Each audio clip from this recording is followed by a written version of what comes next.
Welcome back, Kristen Anderson.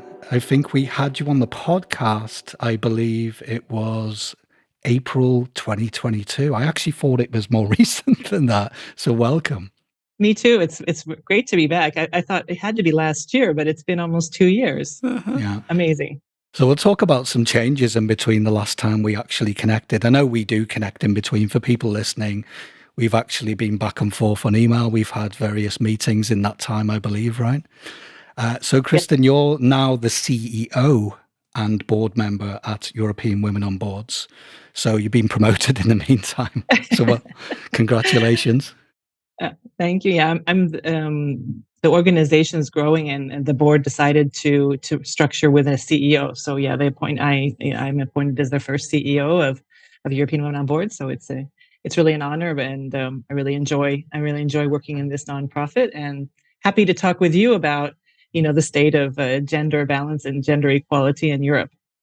And I want to thank you as well again for appearing in the book chapter that I wrote. I think it was back in October. You gave me some really good insights. And I think in terms of role modeling, you're a great person to get some insight from and to hopefully shine a light so other women can step forward into those roles, right? Well, I enjoy it, and I'm very passionate about this space, and I think as women on all levels need to share and kind of sponsor and mentor others. With no one, and it's not just about women; it's about anyone that's moving ahead. Having a role model and having someone who can give them advice and mentor them is really important for us to make some change, to have more diversity in these in these decision making groups, which is what we focus on in European Women on Boards. Definitely. So it's really good timing that just before we started to record, you told us that there's new published research that actually went live yesterday. So it's your research summary on the state of women in decision making across 17 European countries. Is that correct? Exactly, Peter, exactly. And it's good timing because you're the first who have been interested in talking about this topic. I mean, a lot of people are interested, but as you said, we published yesterday, so it's a very relevant discussion. We published based on a lot of data, more than 1,300 companies around the 17 countries in Europe. This is via our new partnership with an organization called Diligent. And Diligence is all about board governance, and we have a collaboration partnership with them. They're global, and so we have their database and have taken the extract of the European data of those 17 countries of the publicly traded and listed companies, and then showing some interesting statistics on the past and present state of women and men on boards and C-suite. Got you. So I'll touch on a few insights that I picked up from the report. We were just having a look before we started now. It says we have seen an increase in the rate of female appointments into board roles from 35% to 43% for NED roles. Sorry, and for NED roles, it's from 41 to 48.4. And for people listening, NED is non-executive director roles, correct? Exactly. And maybe your listeners may or may not be familiar with the European Union Directive that was passed at the end of 2022, but I'll do a fast summary just in case. They're not. So it's for the 27 member states, it's a directive that's been discussed for more than 10 years. This is actually the reason European Women on Boards was formed more than 10 years ago, because when the directive was proposed almost 12 years ago, some member states rejected it, saying we don't need a directive. We don't need to set a goal. We can do this voluntarily. And European Women on Boards was created to be an umbrella organization to drive change, to measure data. And ultimately, the data showed that those countries that did not put in any local directives or any kind of target made little change in the last 10 years. Yes, so this directive is about NED, non-executive director, or overall directors. So there's two ways countries can implement, and they must decide this year if that country, for example, if France wants to go with a 40% non-executive director legislation, or they want to choose the 33% overall directors. But it can be a choice, but it's applicable to every member state. And as you can see in the research summary, some member states like France have achieved a lot of progress, because they put their own country directive, we call it, in place when the EU directive was not passed 12 years ago. So as you say, the countries that have kind of lagged behind are the ones that were kind of dragging their feet or just blank refused.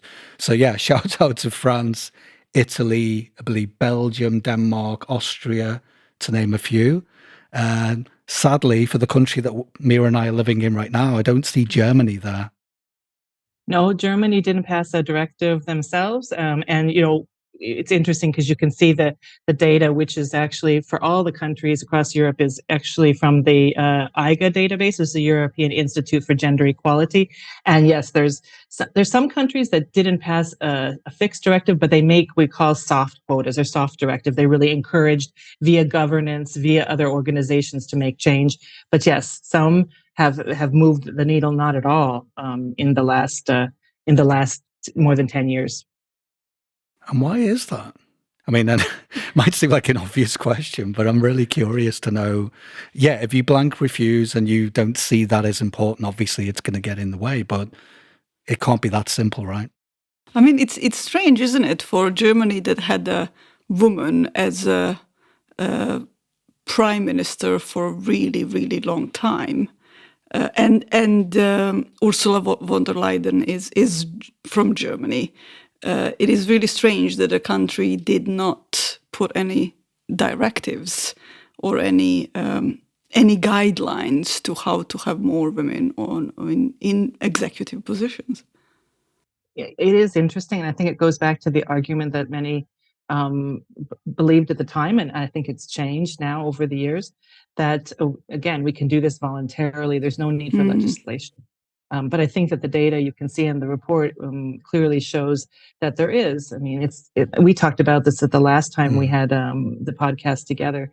It's if you really believe that diversity, period, whether it's gender diversity or diversity of race, ethnicity, or cultural backgrounds is important, which it is, I think, to have good decision making, then you need to make it as a priority. And just like business priorities, you don't just make it happen voluntarily. You know, when you spend money in a company or you have big projects, you just don't ask people to do it when they have their free time. You actually make it a goal, and we achieve what we measure. So you make a target, you track it, you see progress, you put in, you share and see how you can make changes so that people learn from each other.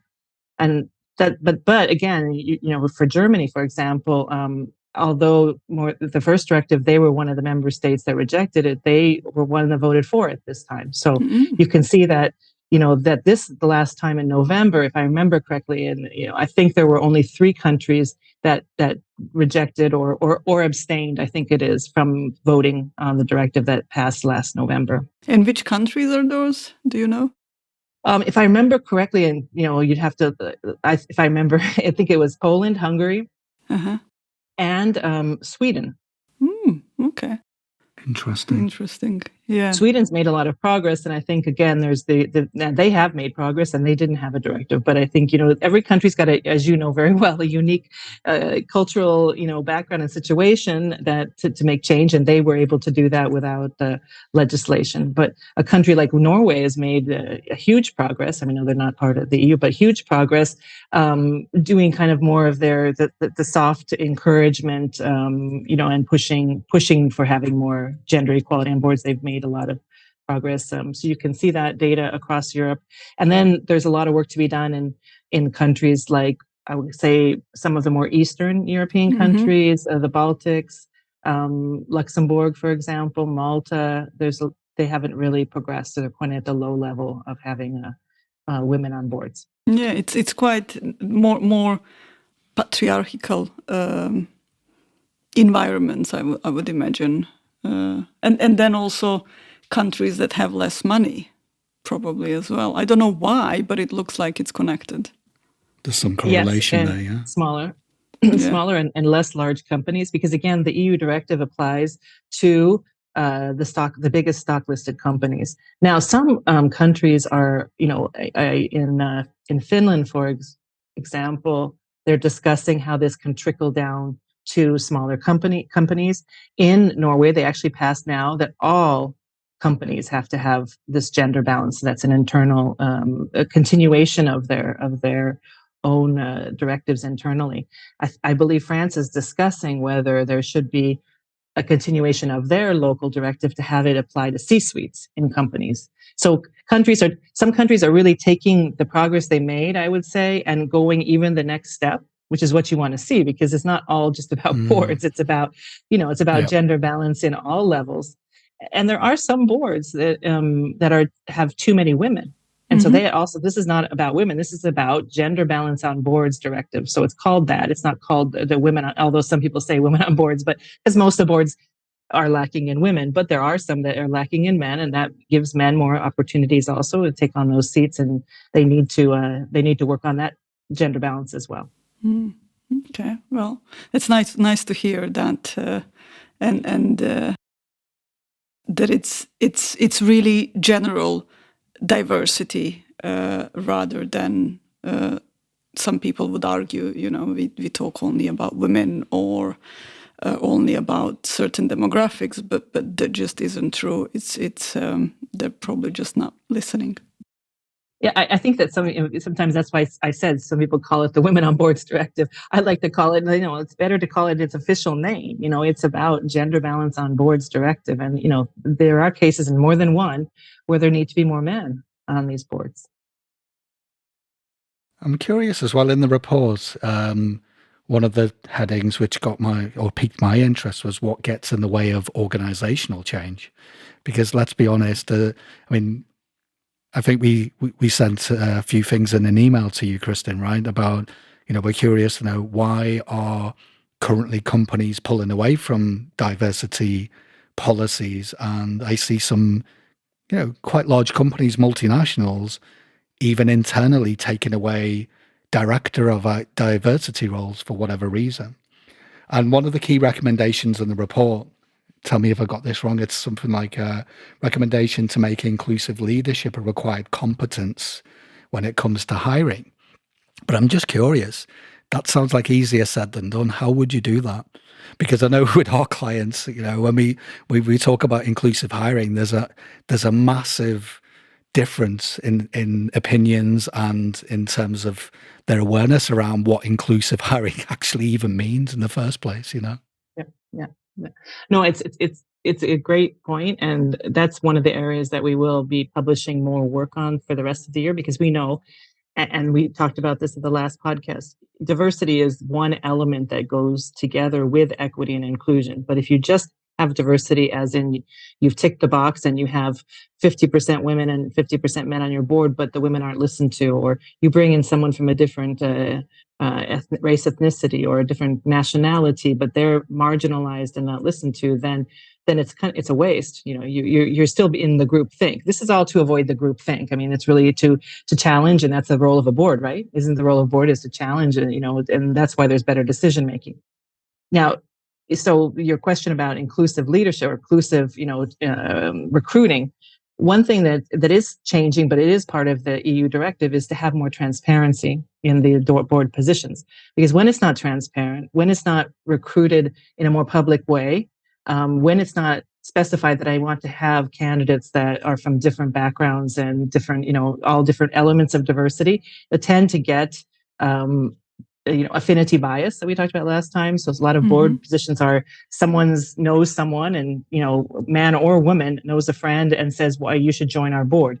That's not the way to get diversity. That's the way to get people that think like you, because, on the board, because we know that we all have affinity for people that, make us feel comfortable, that remind us of ourselves. So this inclusive recruitment is about, how do I open up my position, whether I go to an executive recruiter or come to EWA, because we're opening a platform where we would have companies be able to access our talent pool of women that are ready for board positions. Of course, these women would have said their privacy is fine to share their information, and they could have a pool of women that are board ready, and they could search through that pool and be able to see other types of profiles.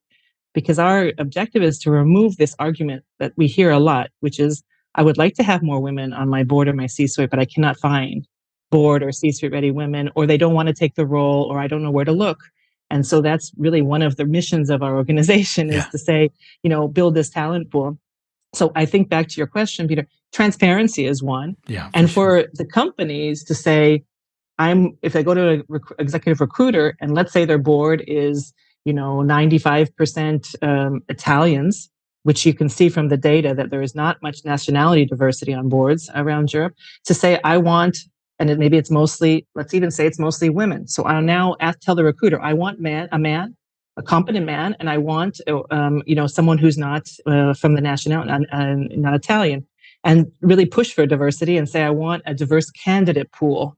Then I will select, of course, we want competence, we want equal competence, but we need to make sure we see the diversity. If you don't see the diversity, you're never going to bring it on the board. If you're just looking at all, white women like me, then you're not going to bring, a man onto the board if that's what's needed. Mm-hmm. Yeah. So it's really interesting, and I remember we were talking about it was a group of CEOs and a group of founders. One of the meetups, it's probably a couple of years ago, and we were talking about mental health. And, how can they bring more awareness in their companies, and what can they do for their employees? And I remember one of them being really open and saying, I actually don't know what to do. That's not my area of expertise. I'm totally lost. It also feels uncomfortable. What do I do? And so I do what I know, and people are actually not looking further from what they know. They're not, I don't know, is it not comfortable, or is it just because you are in a high position for a really long time, you think you should know everything and not ask for help? And so it is really interesting. And I think this is a really great thing that you're doing, creating this pool of talent, so to say, where people can, with not much difficulty, search for what they need. But yeah, lots of those I don't know gets in the way, I believe, as well. Yeah. No, but I think that, Mira, what you brought up is one of also the kind of barriers to inclusion. People, we hear a lot, and I think it's anyone that works in the DEI space. I don't know what I should do. I don't know what the first steps I should take. I don't want to look stupid. I don't know how to. How do I actually approach someone with a disability? I feel it's going to be uncomfortable for me. So a lot of times we stay away from things that are uncomfortable, or we're feeling that we don't want to share that we're vulnerable, or we're at this position where we shouldn't say I don't know. And that's why I think that the reaching out to other organizations to say, tell me how I can approach differences, because I'm not surrounded by it, and I don't know how to approach and address and talk with people that are different.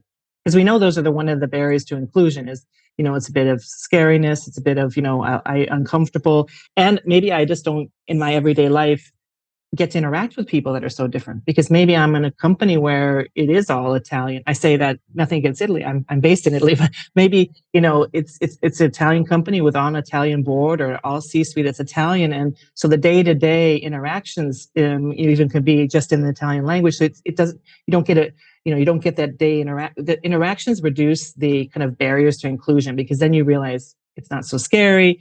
It changes stereotypes, it changes biases, but you have to ask someone, to be able to connect you with differences. That's another benefit of, European women on boards, to put in 2 cents on us. We're open for senior women and men to join us as members, and then you become part of the community, and then you get a chance to meet people from different cultures and different backgrounds in an easy, soft way, not the scary way, which is I just, what am I going to do? Reach out on LinkedIn and say, hi, you're different. Let's have a virtual meeting. No, people don't want to do that. Yeah. I'm just thinking of benefit. Last time when we spoke with you, we were talking about where you worked in your career and how many different countries you've been in and spend time with people inside the country, but also inside your company that was in that country. And then Peter and I worked in different countries, and also especially working in the Middle East for us was because everybody's over there from all sorts of life. It's probably like being in New York, I would imagine, or London. And so you get to experience different people, different cultures, different, and some of these experiences are amazing, and some of them are uncomfortable, but you get to experience all of it, and yeah, pretty amazing. And you're right, Mira. I mean, I think back, and we talked about this before. I can still very vividly remember the mistakes I made. The mistakes I did something really stupid, and I didn't realize it was, was not very educated to do it.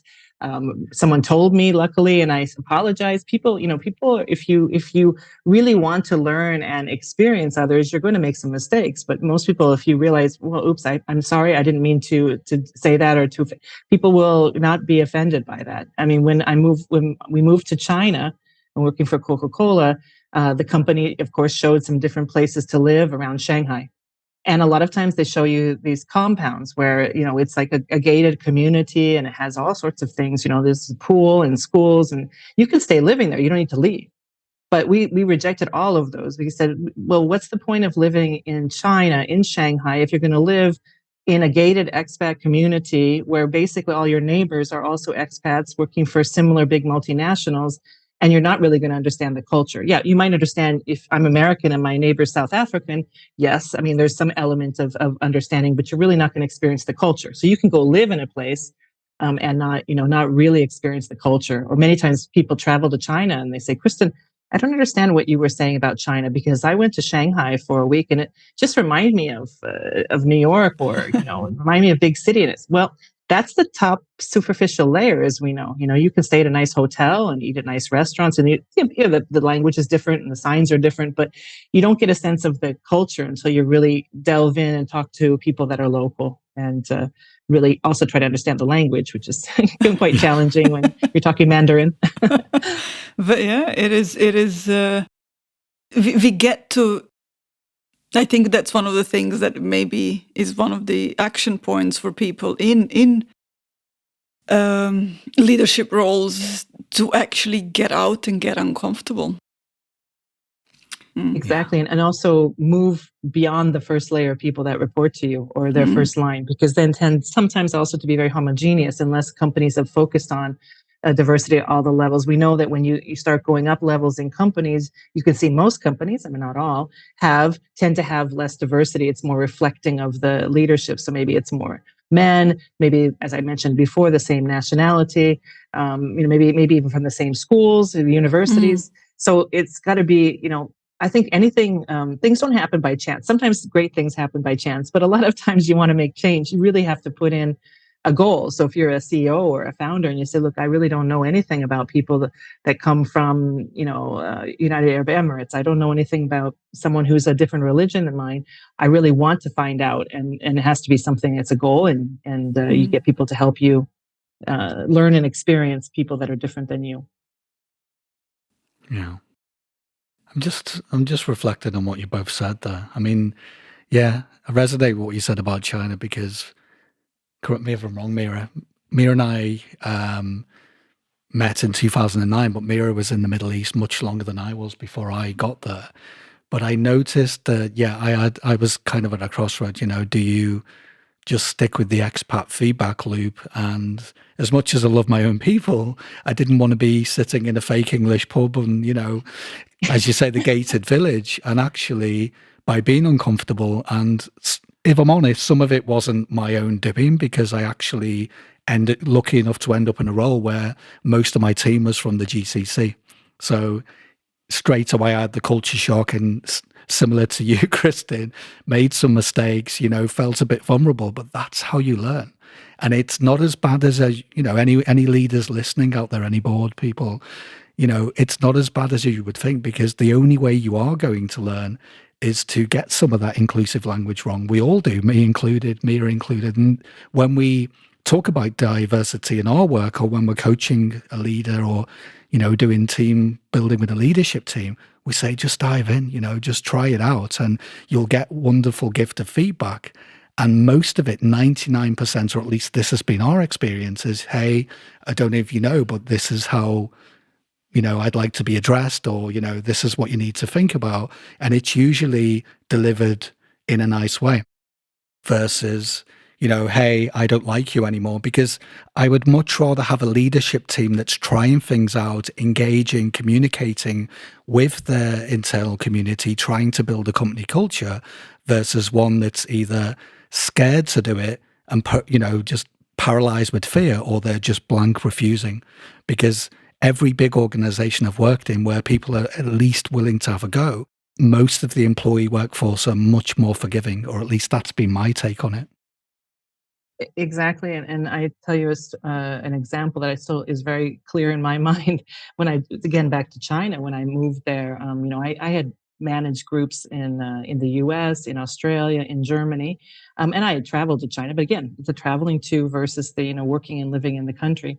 And it was about 6 months into my assignment as the head of I was running the R&D, the Global Innovation and Technology Center, and I had a staff of all Chinese from different places. We had recruited people from different parts in China, but it was all Chinese. And after 6 months, my HR manager, which I really appreciate, she was very open with me. She took me a bit aside and she said, "Kristen, it would be much better if you spoke less often and last during the staff meetings," because we had staff meetings and I was getting a bit frustrated. And Jennifer told me, because people would nod their head. I would say something and everyone would nod. And I thought, okay, that means we all agree.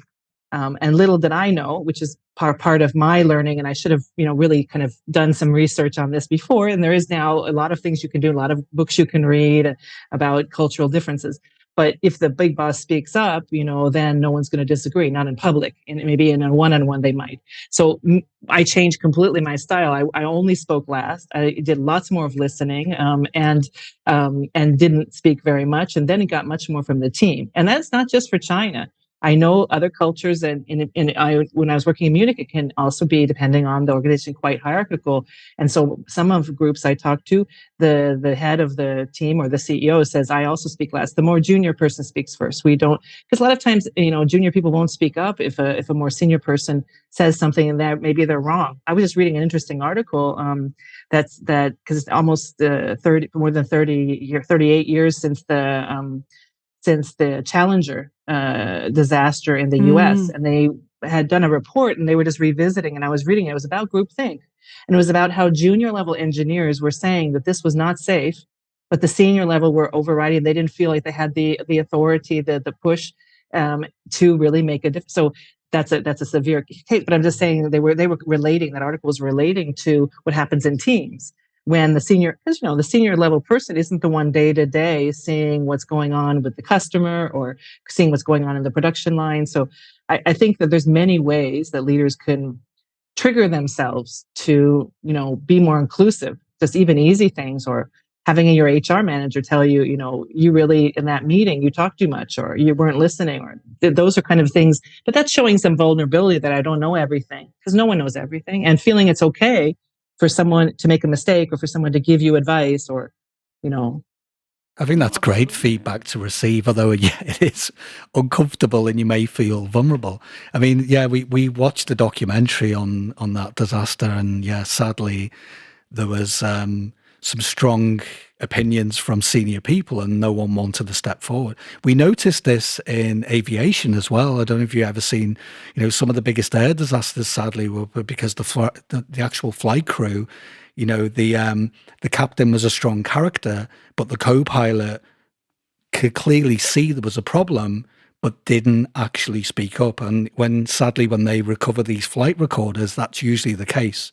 And a lot of these things could be avoided if there was, trust and transparency, and both people were on the same page. And also they didn't feel like there was hierarchy getting in the way.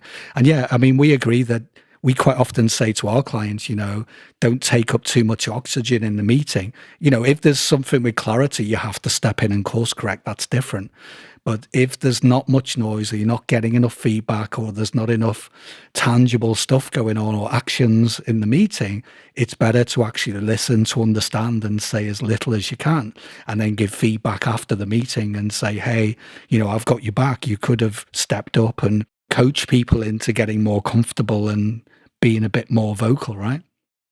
Exactly. I think also there's a role of like colleagues that can play, because we know that, not only is it that we don't always listen to the person that's different, and we know affinity bias and we have favorites, and maybe our brain, that's why it's called unconscious bias. We don't know, it's not signaling to us that Mir is my favorite and Peter's not. So even though I let Peter speak, I don't really listen to what he has to say, and I always go with Mira says. Or maybe I actually even cut Peter off in the middle, or maybe between other team members, because a lot of times women are talked over, or someone who's a person of color is talked over or not let to finish. It's great when other team members will even just softly say, I don't think Mira finished, or Peter said that a few minutes ago. I think he should finish. So it's that also can be a reinforcing the types of behaviors that we're looking for in teams, and it can be done by peers. And it doesn't have to be rude. It just can be, I don't think Mira was finished talking. And that is nice when it's a man that says that about a woman, or if it's someone else. So it's not always either the CEO or the HR. It's like, that's the way the team can be more inclusive, by reminding each other of those kind of inclusive behaviors, which are simple tips, Yeah, it's interesting. A few months ago, we were doing this leadership development training, and I remember one of the questions from one of the attendees was, "I'm not in a they were in management roles, but they were not in a high management roles," and this person was wondering, how can I show up my leadership skills in group meetings when it's most of my peers. And so people mistakenly believe, and what you mentioned is one of the leadership skills, is noticing people and giving them word and listening to them. And people often don't think that if you're not in a high leadership position, that you actually have any rights or any, I wouldn't call it a power, but any kind of right to show any leadership skills, which is quite strange to me, but it's very common belief. I think I see that as well, Mira. I think it's a good point, because, and also you have the cultural differences, putting someone, as you say in America, on the spot, like, saying, oh, I haven't heard from Peter. And Peter's like, well, you didn't tell me, going to call on me in this big meeting, can be scary in some cultures as well. But I think there's ways to show leadership and be able to have your voice heard in the meetings, or if it's uncomfortable for you, outside the meeting, getting people on board with your idea. And so if I have an idea and I feel a little uncomfortable that I'm going to bring it up in a high level meeting with 20 people, and I'm the most junior, maybe I go to Peter and I say, look, I have this idea. What do you think about it? And Peter becomes somewhat of my supporter and says, oh, Kristen has this idea that she and I have been talking about it, so that there's not just the voice of one. Also, when I was leading the D&I committee, and I was Chief Diversity and Inclusion Officer at Marilla, some of our D&I members on the committee who were from all over the world, one woman, she wasn't speaking up a lot. So I had a talk with her outside of the meeting, and she said, Kristen, English is not my native language, and I really am the type of person that needs to see the documents in advance, because of course our D&I board consisted of the CEO, consisted of the Barilla family members. I mean, it was very high level, some external advisors, so it can be quite scary. And so, we worked that made sure that she got the materials. We could actually talk together about what her idea was, practice what she wants to say. So it wasn't so scary that we're just putting on the spot and saying, oh, Daria, what do you think? And all of a sudden it's super, everyone looks at you and you're not prepared. So I think that there's ways that we can all work on inclusion, but realizing the cultural differences, it's not always good to put someone on the spot, but that people can work behind the scenes to highlight people's ideas and support each other in a meeting, and will have a voice then. No, this is great. And I used to do that with my team and some of my peers, because in one of my last roles, without being horrible, a lot of the meetings were a bit of a shit show. They were, way too long. No one had the grace to be mindful of everyone is busy, and et cetera, et cetera. So quite often I'd be quite strategic and try and, as you say, meet up with people and say, look, this idea needs to be, we need to give it more legs, because otherwise we're just going to waste hours and hours and probably have multiple meetings. What do you think about this? Let's collaborate. It's not just my idea. It's for the sake of all of us as a team. what do you think? So, by the time we go in the meeting, at least I kind of knew I had a few allies, and I was more confident to challenge someone more senior if it started to get out of hand. So yeah, I think that's a really good tip. And correct me if I'm wrong, it just sounds like it's just know your people, right? Because that if a person's comfortable enough to say, hey, Peter, what do you think? You kind of know that because you probably already found that out in their one-to-ones or interactions with them prior to the meeting. Yeah, And if sorry, you're go on. listening, if you're listening, you're Yeah, right, yeah. because that's the point. It's like sometimes people have one-on-ones where they do the talking. It's what you said earlier is the major part should be the listening piece. And this is the advice we give. And as I mentioned, it's advice we give women that are starting on boards or anyone on board is that, influencing on the board once you're on the board or on the C-suite can also be very challenging. If you're one of the few, if you're one, so you're looked at as the different one.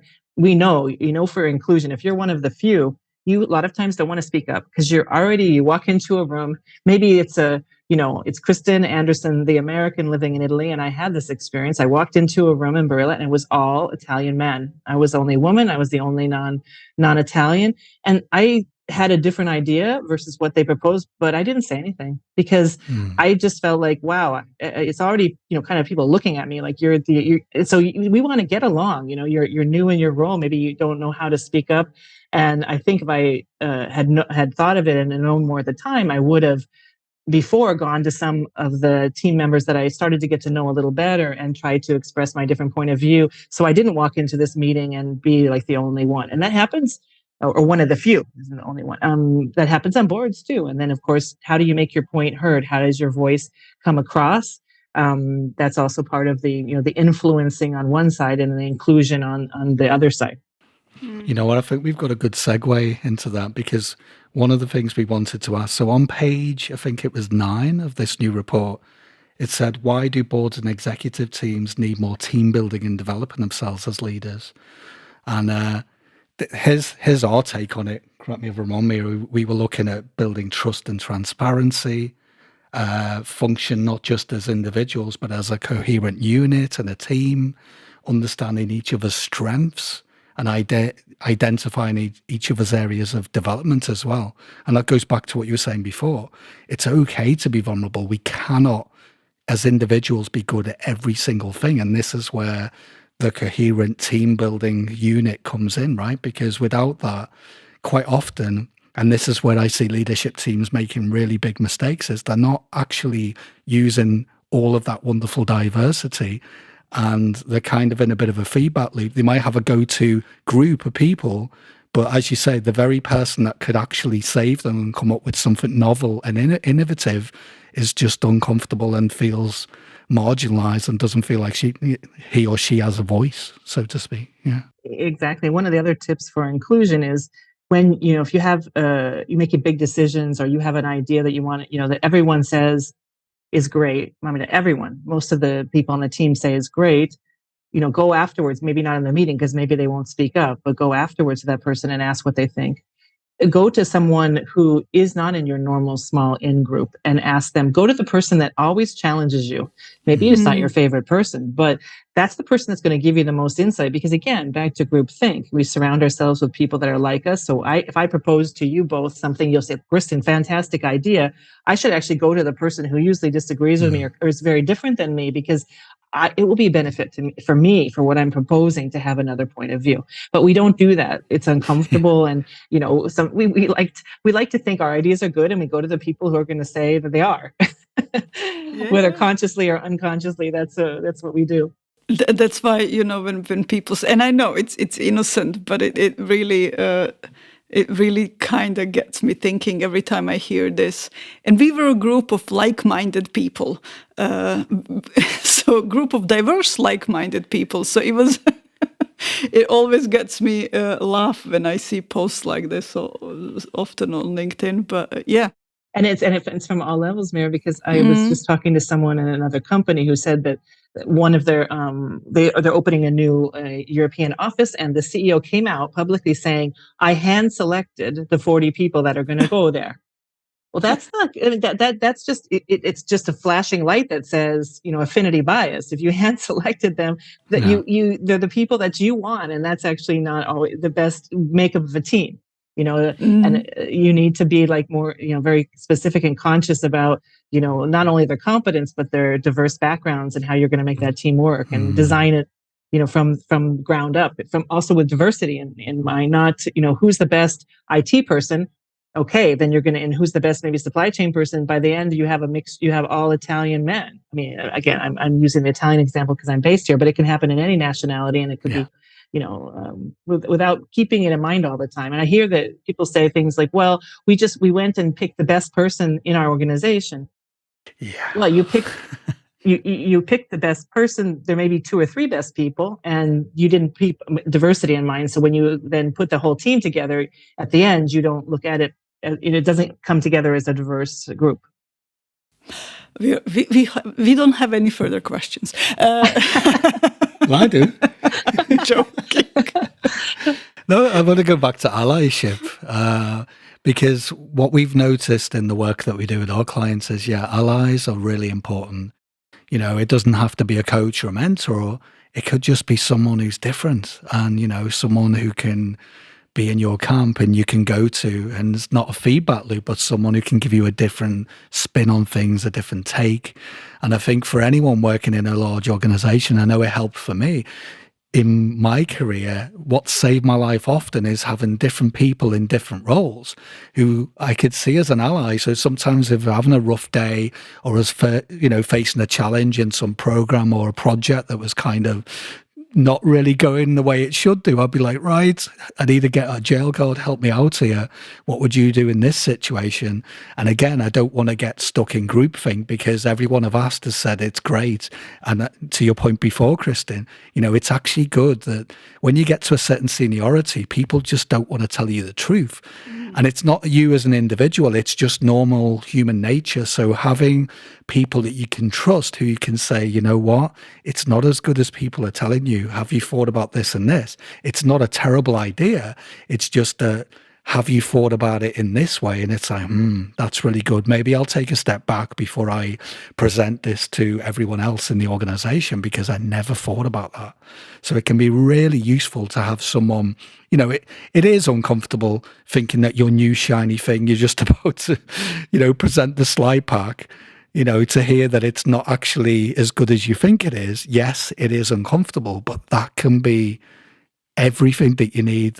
That's valuable right there because it can pull you back from the brink of wasting time, money, and everything else that can go on. You're exactly right. You don't want to wait till you've designed it all in the end No. and then get the feedback. And sometimes when I used to do, and I still do sometimes, the intercultural coaching and coaching on inclusion, people say, well, what can I do tomorrow? What can I do tomorrow to be more inclusive and get this kind of, other opinions? And so, when you're in a meeting and you're talking about your idea or whatever it is, I'm sure there are some people that are not saying anything in the whole meeting. I mean, and we've all been to numerous meetings where there's people that don't say anything. I said, I would really doubt that someone comes into the meeting and actually has absolutely nothing going on in their mind that they want to add. So probably very few. So there's something, they're thinking of something, but for all the reasons we just discussed, they don't feel comfortable speaking up. So go afterwards and talk to those people. Sit down and try to understand and listen to what they're saying, because they probably have some very good ideas. They have some ways that your idea will be better. But for all those cultural contexts or the context of the meeting, they don't feel comfortable. So don't assume that because people don't say anything, they agree with you. That's a bad assumption.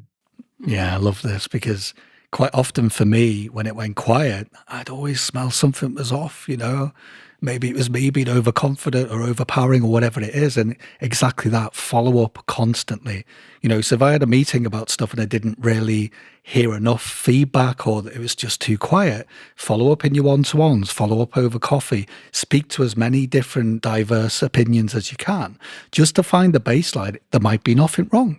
But I was always happy that I double checked because quite often there was something wrong, And let's be honest, you were able, it's okay to get things wrong. And it's better to learn that having a conversation than when it's too late later on when you've executed on something that doesn't really fit or doesn't work. Exactly. And that's what I see with DEI policies, right? Going back to DEI. So quite often I've noticed people drop in policies, but because there's quite often no measurement. How would you feel about that, Kristen? Because if I'm going to have a policy work in an organization, and it's there's a lot of moving parts. Surely it needs to be measured, because to our earlier point in the conversation, if it's just ticking a box, it's never going to have any impact. And it's just getting something off your plate versus actually something that's a lifelong part of the organization. It's baked into the culture. And, every so often, where are we at? Are we doing well with it? If we're not doing well, no judgment. But, what are the bottlenecks? Where did we go wrong? And surely without measurement, you cannot do that, right? Exactly. And I think I know we talked about this last time. I mean, again, without setting targets, even if you don't achieve them in the time frame, you're making progress. That progress, not perfection. We talked about DEI as a journey. You're not going to go from 100% German women, C level to having men in 1 year. It's going to take some time, but you need to set a target. You need to make progress. The thing is, you don't make progress when it's just voluntary, because then it becomes no one's job or everyone's job. Look at the situation back to the research in terms of women in decision making and gender equality on boards. So you need to set a target, and that target has to be diversity, but it's also be inclusion. And I think many companies that do this really well have like an inclusion index. They get surveys from employees. I mean, when I was chief diversity officer, we tracked it. We tracked the numbers. We had goals. We had metrics. On women at all level, on women and managers at manager level and above globally. Our senior leaders had diversity goals. So you have to embed it, and you need to track it, and you need to make progress. You may not make all the numbers, but you need to see that you're moving in the right direction. If not, it's, as you said, it's a tick the box exercise, and it just becomes something that, okay, I guess it's in, it's the right thing. It's the fad thing to do, to put in a D&I policy, and maybe even have a chief diversity officer and a committee. But again, you got to do the work internally. I mean, when we won when Barilla won the Catalyst Award, when I was in the DEI officer, and they really go into the details that your work has embedded, that you've actually seen changes at all levels, that people at all levels are talking about D&I, that they are actually rating the company as more inclusive, that their managers are listening to them. So it's not just a tick, you don't win the award if you just tick the box. And I think that's why a lot of companies are reacting, unfortunately, in my country, home country, the U.S., to the politicized point of DEI, and instead of saying, back to the business case, diverse teams perform better. They make better business decisions. The company will perform better. So this is not about a tick the box. This is about, I want my company to be successful in the future, attract the best talent, etc. Then you should be focusing on diversity and set those goals. It's not whether it's an in thing to do or an out or a political, I don't believe it should be politicized. It should be a business imperative. Mm-hmm. But it's interesting. So one of the things that I keep on hearing, both of you, that the most important thing in creating inclusive environments, diversity is one thing, but then inclusion is going a step deeper, actually, making it work. Otherwise, what's the point? Is to listen. Exactly. I mean, again, someone asked me, we were having a panel, and it was some of us female senior leaders with more junior women, because we were kind of talking about our careers and a little bit of asking about questions a little bit as role models. And they said, what's the one thing you learned in your career? And I said, I made the most mistakes at the beginning of my career when I was actually listening. I wasn't really listening. I was just in my mind formulating my response to what someone else was saying that I didn't agree with.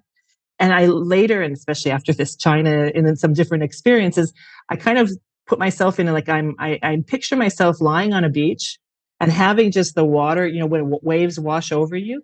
And I just let what they're saying wash over me and just like take it in like a sponge. It doesn't mean I agree with everything people say, but why not just listen to them? It doesn't hurt me at all. It helps me. You saturate what they're saying without trying to come up with your response, just to see where they're coming from and asking questions, curiosity questions. So why do you say that? What's your reasoning behind that, without judging, because people will have their biases, and you might see that, but you don't want to get defensive. You just want to have them kind of, give you some reasons why, and that'll end up being a lot more for your cultural understanding of differences, whether it's culture, background, or education. And one of the things also, it's in the report under what's not working, and it says here, women still hold less than 10% of executive director positions, ED positions. It's also giving people. I would then add to that this is an inclusion. This is really just having these people on there, but not really giving them any decision-making abilities. I wouldn't say power. That's something that is you're able or not able to do, and so that's one of the things as well to increase inclusion, to actually give people ability to decide on something. Exactly. And another point is, again, in our research, the data shows that only 15% of the chairs of boards are women.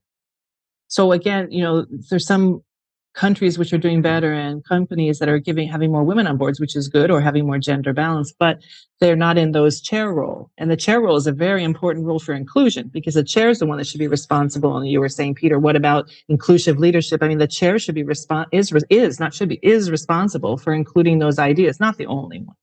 So there should be some view that the same people shouldn't be sitting in those positions, and it should rotate. We also see that there's a lot of long tenure on boards. There's not a lot of age diversity on boards, which also limits your ability to have some new people coming in with new ideas. I mean, this is all, again, about, a different perspective, a new way of thinking. If you're on a board of a company who wants to be successful in the future, wouldn't you want bringing new ideas? Wouldn't you want maybe some people who are a different generation, different nationality, different sexual orientation, depending on your industry, that would only be, I think, helpful for the future versus having the same board that has been the same board members for the last 10 years. Yeah. I mean, I like the idea. I'll just briefly explain I think Switzerland has a really interesting way of how they elect their presidents. President actually isn't elected. President changes every 2 years, and it's a minister of, I don't know, transportation or medicine, and so when that minister was in a presidential role, they are pushing out their policies and making some changes in their industry, but they're not stopping whatever was happening before. So this is how country progresses. Now, I don't know if they're diverse in terms of gender, but I know that they were diverse in terms of their interests and part of the country that they are developing. And so having what you were saying is having people with different interests, different perceptions, different view of things would help to develop. Yeah, exactly, Mira. And I think the other point is, and one of the things that we always stress is, look at the positions that, the position descriptions and challenge them. Because why, a lot of times when people are recruiting for board positions, they'll say sitting CEO or a CFO or has to have P&L experience. Okay, you need to understand a P&L, but do you have to have been the CFO to be on a board? I mean, again, I say as an R&D leader in my past career, my corporate career, I managed a budget 35, 40 million. I know how to, manage a P&L. Was I CFO? No. So again, I think it's challenging those positions, because if you're writing something like sitting CFO or CEO, you're pretty much you're down to a very small pool of homogeneous, in many cases, a homogeneous candidate. And if you're really for those diverse candidates, now I'm not saying that is not about reducing competence or reducing what you need. It's more challenging the status quo of how we write those board positions. That's also what you said, Mira, having someone who has Switzerland transportation responsibility, or having someone who has worked in sustainability, or having someone who has managed diverse teams. So I think that's what's needed in a board, not always the people that have managed P&Ls. Then you can maybe fall into the group, the homogeneous group think type of board. And lastly, going back to team building, why we believe it's so important in coaching leadership teams and boards is because if you're lucky enough to get that diversity, first step one, great. You've got some different people, different generations, really nice mixed experience in that board. It's really essential to get to know each other's strengths. Wouldn't say weaknesses, but maybe areas of development. And also, you want to know your colleagues' superpowers. So when things get challenging, or you really need to resolve something really complex, which is probably all the time, then you'll know what to do. And you can only really do that if you develop yourselves as a team. And dare I say, not even spending time doing the work. It can be something that's totally not business related, taking yourselves outside of the board and go into a different country. We were speaking to someone earlier and they hadn't got to know each other so well. This was co-founders, the leadership team. And they went to Marrakesh, and just from having that trip a few days out of the grind, so to speak, they got to know a side of each other that they would never have got to know, and it made them stronger as a team. They feel like they know each other at a more granular level. And dare I say, that's probably going to get you out of jail more than any other business related type of workshop, or at least that's been our take on it. And even if you can't, go off to some place together, I mean, I think that we always recommend to new board members, go and get to know the other board members. That's another way to influence, but you also get to know them. They get to know you. I mean, you can jump into the work, but I think also understanding your team members is key. And that's because, the role of boards, someone else said this, but I'll quote them, and they say it's noses in and fingers out. A lot of these, you're not supposed to really it's not about getting into the details. There's others that do that. It's about what is not quite right, and how can I, that's why diverse boards are better, because people are challenging each other in a very productive way, but working together, but feel comfortable challenging. And I think that's the same for lots of teams. And you're right, you can't understate the role of the team leader or the chair, because they're the ones. I believe it's everyone's role to look at and try to make sure the team's inclusive, but for sure, I think it's the chair or the head of the team that really needs to focus on inclusion. And who are those people not saying a word? And I think they have something to say, but I need to find out what it is. Yeah, it's essential. And not think that it's building relationship is a waste of time. Talking to people that appear to not have say anything is a waste of time. I think I've heard that a lot, to think that that's actually one of the biggest excuses that we have is, I don't have time to do that now. Yeah, that's not really. Yeah, sorry, go on. No, but Peter and Mira, I think I hear that too. I completely agree. And what I always say is, well, is it better to wait till you're all the way to the end and you're ready to launch something to figure out, or worse, you launch it and you're well, that didn't work. So it's more waste of time to go farther down whatever line and timeline you have without getting diverse opinions and then have to rework it, versus getting that input up front. And, for people that have different generations, different ages, I mean, do you think they have a less valid input just because they haven't worked in the industry 25 years? I think they have great ideas, and actually better, because sometimes if, I've worked in an industry for 25 years, I'm thinking the same way. That's why I think chief diversity officers should also rotate, because that's why I left and the new person came in my role, because I think that you got to bring new ideas in. That's why there should be rotation on boards, because you do it your way, and that might be fine for a set period of time. So boards should set tenure, because if not, you continue doing it your way for 10 years is not going to be very helpful from a new ideas perspective. Yeah, you're dead right there, because sometimes, you can't see the wood for the trees when you're in your same industry. It's just normal. I mean, I've gone through that, and I'm just thinking about, if you think about the EIC, the Women Leadership Program, that, that's how we connected. Yes. In fact, all of the people that I was lucky enough to mentor, I had absolutely zero industry experience about what, their actual separate industries, but I have good mileage in terms of what, leadership skills and from different industries. And because I didn't have anything on it, I was able to give them options that were completely outside of that feedback loop, if that makes sense. That's actually the perfect type of mentoring relationship. We have our, so people that are listening know that we conduct a workshop on mentoring for the EIC, because the European Women on Boards, we have our own mentoring program, and we always pair a woman and a man from a different industry in a different country. Because again, it's not about hard skills mentoring. It's about soft skills and leadership skills. And you shouldn't have someone in your same industry. You will be pulled into talking about, technical industry, hard topics, when actually the point is about the leadership skills and the soft skills mentoring. Yeah. Well, anyway, this has been a wonderful conversation. I'm sure we could go on for hours. Just like last time. I'm just mindful that you're a busy person as well. But both of you are too. Yeah. So it's a pleasure. Thank you for having me on your podcast. And I just tell the audience, the research summary we've been discussing is on the LinkedIn. Follow us on European Women on Boards. You can download it. It's not it's open for the public, and if people can always link me on LinkedIn, and if they have questions or any kind of feedback, I'm happy to hear it. Yeah, we'll put it in a side note. Yeah, we'll include the research link. But just before we close, is there anything else that you want to share that we haven't covered, for example, or are we good? No, I think just in summary, I mean, what's interesting about this progression is there has been movement ahead, but I think that really to make change, we need to look at the data. It's all we've been saying, set a target, really make some progress, because there are some countries and some companies that haven't made any progress. And I just hope more people really digest the fact that the diversity has been again and again, and the McKinsey report even showed it again, is really a benefit to industry, benefit to organizations, and overall countries.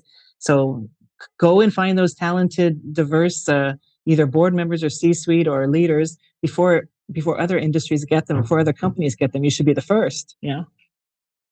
No, it's a good way to end, because, there is a talent war, so to speak. If you don't pick these people up, they will be snapped up by more self-aware, more forward-thinking organizations. And if you do get them in your organization, listen to them.